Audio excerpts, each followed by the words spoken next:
Hey guys, this is Caveman and welcome back to another video. Today I'm going to be showing you some tips in Super Mario Maker 2 so that you can make good quality levels that people will enjoy. So let's get right into it. A very useful feature when making a level is the ability to zoom in and out. To perform a zoom, you click down your joystick. The first time you click it out, it will zoom out big, which allows you to see more of the level. And the second time you click it, it will zoom in. The third time you click it, it will simply return to normal. When you're making a level in handheld mode, you can grab your character and drag it through the level. This allows you to easily be able to see what's going on in your level. Perhaps you want to check out if your mechanic is working, or you just want to be able to go through your level without dying.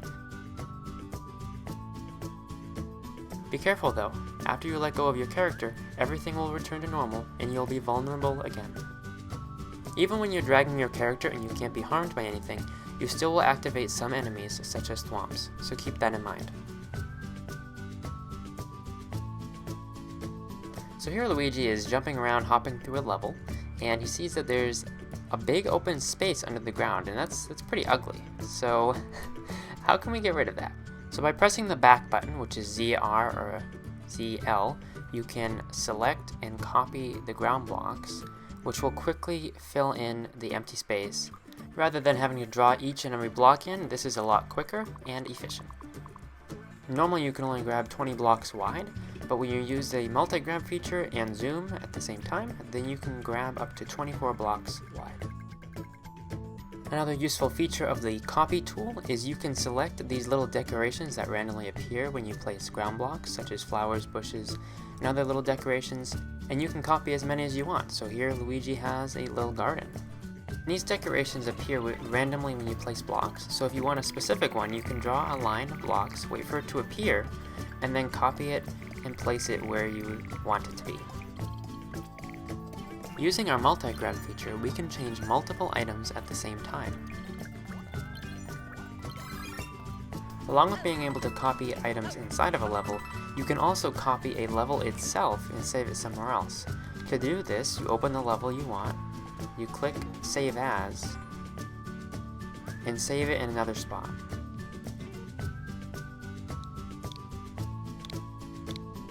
This can be especially useful if you have a mechanic in one level that you would like to use again in a different level, or perhaps a level that you would just like to remake but keep the original one the same. If you want to copy a level that you are going to upload, make sure you copy it and save the copy before you upload the level. After you upload the level, you will still be able to make a copy of it, but this copy will not be able to be uploaded.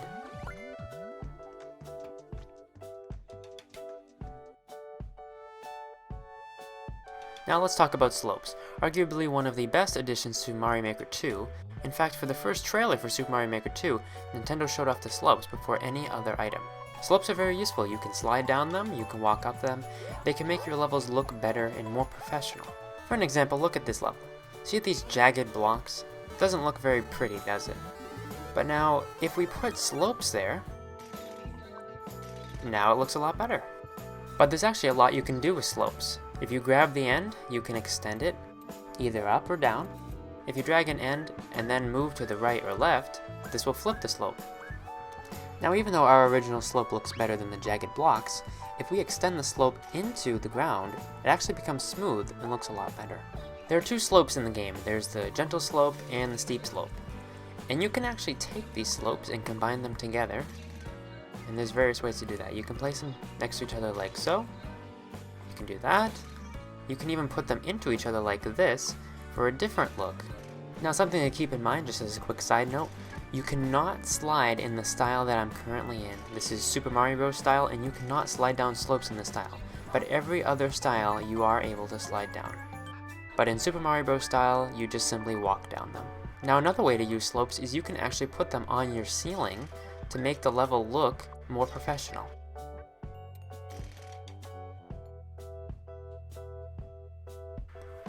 Another great addition to Mario Maker 2 is Screen Scroll Stop. And what this does is it stops the screen from scrolling. This makes levels look a lot better and more professional, especially if you're trying to hide things off screen or you want to make separate rooms. To do this, you simply draw a line of solid blocks from the bottom of the screen all the way to the top. Now the only blocks that count are ground blocks or hard blocks. The advantage of hard blocks is they're actually breakable. As you can see here, I use auto scroll and scroll stop along with the hard blocks to create this speedrun level where the player can only proceed once the hard blocks are broken.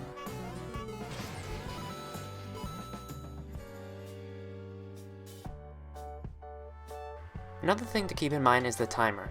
If you want to make a traditional style level where the player explores through your level looking for goodies and secrets and just enjoys their time at a slow pace, then leave the timer a bit longer to allow for exploration. If you do want to make a speedrun level, it's best to make a level specifically designed for speedrunning, not to make a traditional level and then just give it a short timer.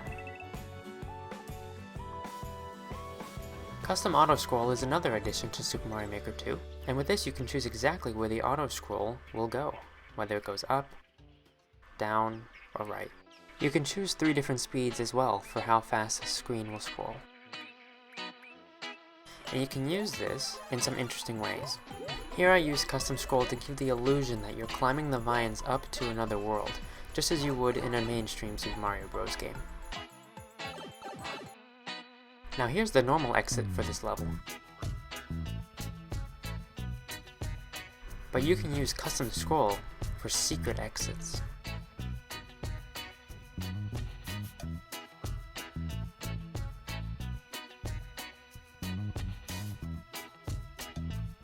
When making a boss fight, you want to come up with a creative idea. You don't want to just spam a ton of enemies and give the player an endless supply of power-ups. This is not a boss fight. This is what they call hot garbage, and the person playing the level will likely give your level a boo immediately. Mario! So how do you make a good boss fight? Well, first of all, you definitely don't want to do this. So get rid of all these. You want to come up with a creative and unique idea. You want to use a gimmick or idea that goes along with your whole level. So here's an example. This is a skewer level with lots of skewers. So a creative boss fight that goes along with the level would look something like this. Remember, to make a boss fight special and unique, you don't just give the player a power-up and let them try to defeat the boss just in the standard way, but here Luigi has to go back and forth while avoiding the skewers to make Bowser Jr. fall into the lava.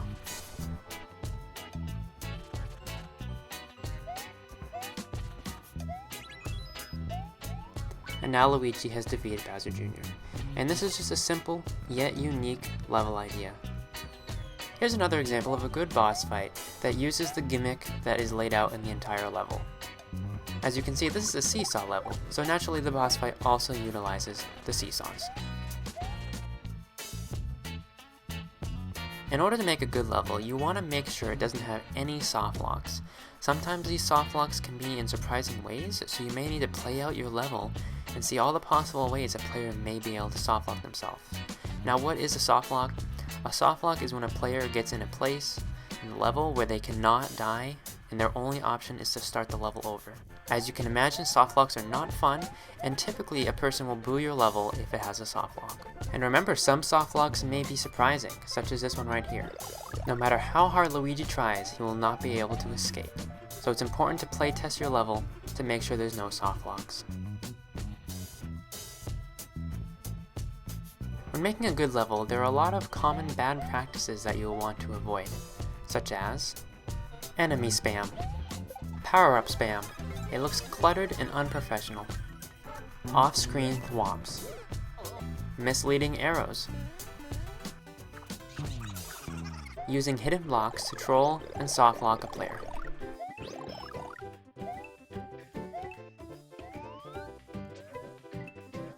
If a player comes up to a setup like this, they should expect some coins and maybe a power-up. What they shouldn't expect is an enemy in a block. Don't put enemies hidden in blocks. Much better. No falling enemies or power-ups. Make sure your level doesn't have any cheese in it. What is cheese? Cheese is when a player is able to beat or cheat your level in a way that was not intended. Don't make a setup that's just a pipe to a pipe to a pipe. When a player goes down a pipe, they should be brought to a subworld that has a purpose, not to just bring them to another door or pipe. Another thing you want to avoid is having a pipe or door just drop the player on the flag. Even if this is the intended way to beat the level, it's still less satisfying than being able to touch the flag yourself. Don't put a dev exit in your level. If your level is too hard for you to beat, then don't upload it. A dev exit is a way to beat the level that usually only the creator knows about.